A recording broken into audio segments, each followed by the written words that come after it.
Eating a perfect panettone is like having a splendid dream. And if you close your eyes, you really have the sensation of being on top of this soft pillow.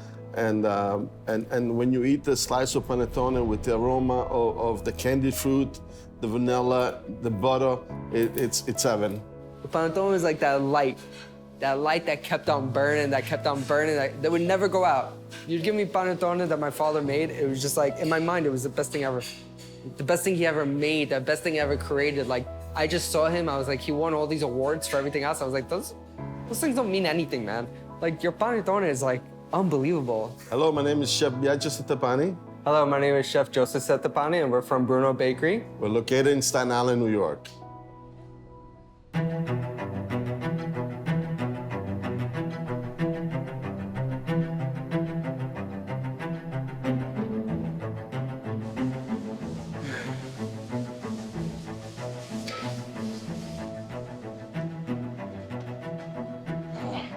So this is the madre, and we refreshed this last night. And if you could feel this is almost like a bomb. This is how hard it is because it traps all the gases inside here. So now slowly, you have to open it. But you see, you still explodes. See? Whoa! Wow. But this is what it looks like. Okay. What we do in the morning, we give the mother yeast a bath. We kind of purify it. So I'm gonna scale 1 kilo of this.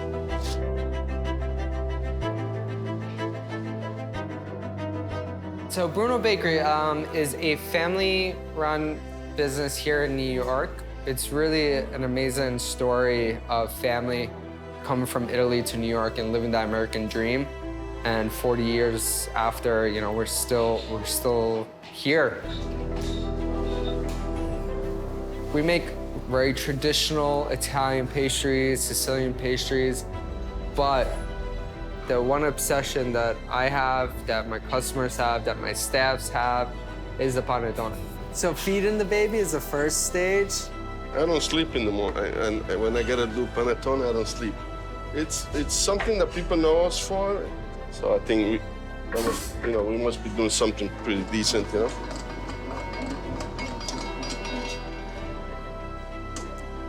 Okay, so this is okay with this. Now we're gonna let it rest. There you go. All right, ready? So we call it the baby, everybody calls this levito madre, which is mother starter, sour starter. This is a dry sour starter. We fed it 3 times throughout the day, 4-hour intervals, and now it grew in triple volume. And now this is the last feed, and we're ready to mix our pasta. So in essence, what is panettone? Panettone is basically a sourdough. To develop the bread, the final product, we need, ingredients. So our baby is actually over 100 years old. But when he went to Italy, the chef he learned from gifted him a small piece of his madre. That's why it's really special to us. Give it a little kiss. I don't know, some chefs have the fixation on creme brulee or baguette or whatever. My fixation was the panettone. I mean, this is 36 hours of production to have a product like this. The first couple ingredients in impasto 1 and impasto 2 are similar, but the sugar in impasto 2 goes in at a different time, and we're gonna learn about that later. It's something that my father really had pride himself in learning, bringing to the States, bringing it to the New York area. This is the ultimate goal as a baker, is to understand how to bake a panettone. So now that the water has dissolved, we're gonna put our madre. Yep. This is our madre. We're gonna put her right in. This is regular white flour. Our flour is imported from Italy, so it's a special flour just made for panettones. When I was a kid, he would never be home when he makes panettone. When it was Christmas season, you'd just be a ghost. Now, if you take a look at the dough, what a difference. Oh, yeah. Came together, has nice structure. It's still like tough, right? And when we add the yolks, you know, it's a slow and steady mix. And we're gonna keep that philosophy all the way up to the second impasto. I would get upset, I would genuinely get upset that he wasn't teaching his like own blood, like how to make this thing, right? Because Even though you were asking him? I would ask him, but it was more of if you want to learn it, get up, be there. I'm not going to wake you up, bring you myself, and teach you. If you want to truly learn it, you get up and you learn it. All right. So look at this beautiful dough. You know, I'm feeding him nice stuff. It's loving it. Goodness, right in there. You know, my father's been working on this his whole life, and I now am trying to push it forward because there was something in me that always knew that there was going to be a movement for panettone, and I wanted to be able to be kind of on the forefront of that as a younger generation. You don't want to just stand here and watch the dough, you know, because then you might fall in. But I feel like in the past few years, there is a movement on panettone, you know. But that movement has to kind of be controlled of just having it during the holiday seasons. I mean, I don't know what else to say. It's beautiful, shiny, it's smooth. It has some bubbles already. So we're gonna actually take this out, and then we leave this out at room temperature for about 9 hours, okay? My concern is that now that everybody wants to do panettone, everybody, you know, and it's a human thing, wants to experiment with so many different things, but I want to keep the traditional alive, you know? And this would be the traditional Milano-style panettone. And there is a set rule of ingredients that have to go in a panettone, okay? So it's been 9 hours, and our madre is ready. This is a mother yeast that's fully alive. So again, we're doing this in 3 parts. We don't want to rush it. We're taking our time. You know, I remember as a kid, I would walk in the shop when my dad was baking panettone. It would just smell delicious. It's like one of those cartoons that like your body is like a soul and it's just like kind of getting carried away. It's unbelievable. You want to improve on a classic, it's fine, but you have to stay within the parameter of what you're giving, you know, what the rules are. Because, you know, listen, a classical suit never goes out of style. So if you have 7 kind of panettone, we sell 10 times the volume of this than the other ones. Even the structure of it, when I pull it, it's unbelievable. I'm loving it. This panettone represents my father in the best possible way I could tell you.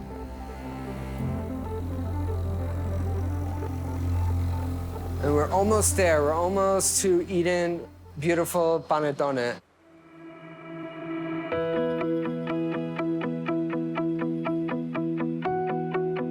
We're gonna take a look at the dough. So at this point, we're gonna start adding our butter. If you see the speckles of orange, we added our orange paste. And we have some vanilla extract in here. We, as kids, waited for the holidays to have a piece of panettone. That's the obsession. I wanted to have a great product, you know. It's important, you know, in our family because when he started making it, there was no one in New York making it. Everybody was just buying it from supermarkets. Look at the shine on it. Look at the flexibility on it. I mean, this is high in fat. So much fat, so much sugar in this dough. We soak our raisins in champagne. A lot of people tell us our panettone is like very much like cotton candy when they eat it. You know, it doesn't feel heavy, it feels nice and light, and it's just kind of like addicted. Just add a little bit more butter to it. I mean, what's wrong with more butter? If you can marry a dough, I think everybody should marry a panettone dough. That's just me, but don't tell my wife that. How did it bring you guys closer? Closer? Yeah. With my foot. Yeah, in my butt. Nah. So when I do it, I kind of just let it fold into itself. We make on average every year about 3,000 panettones. We probably eat about 40.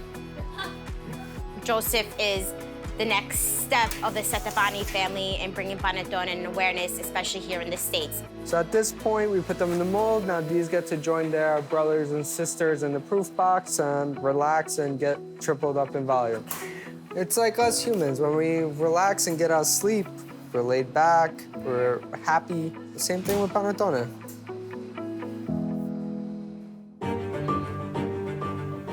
This is insanely good at first.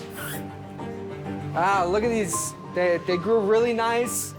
I like to put everything on the table. So we're gonna bake these at about 340 degrees Fahrenheit for about 45 to 50 minutes. So then we have some sugar grains. Yeah, this is more for like aesthetic looks. Then we get some powdered sugar. Now let's just enjoy this. Because it's done with a natural leavening, the shelf life, it's 3 weeks, 4 weeks, a month. It actually improves with time. When I cut open a slice, I cut it and split it, and it's like that haha moment, like when you open that like cartoon treasure chest, right? You open it and you look at it, and it's like, and my heart beats every time I open it because that dictates like if I did a good job or not. Perfect. Look at these bad boys. Smells amazing. They look great.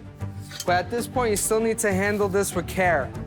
It's really the pride and joy of what we do in Bruno Bakery. And again, like I say, we've been working on this for over 40 years, and it's amazing that every year you get to improve it. You're always trying to do something much better for your customers. I didn't do a bad job. Oh. Good job, Chef. Thanks, Chef.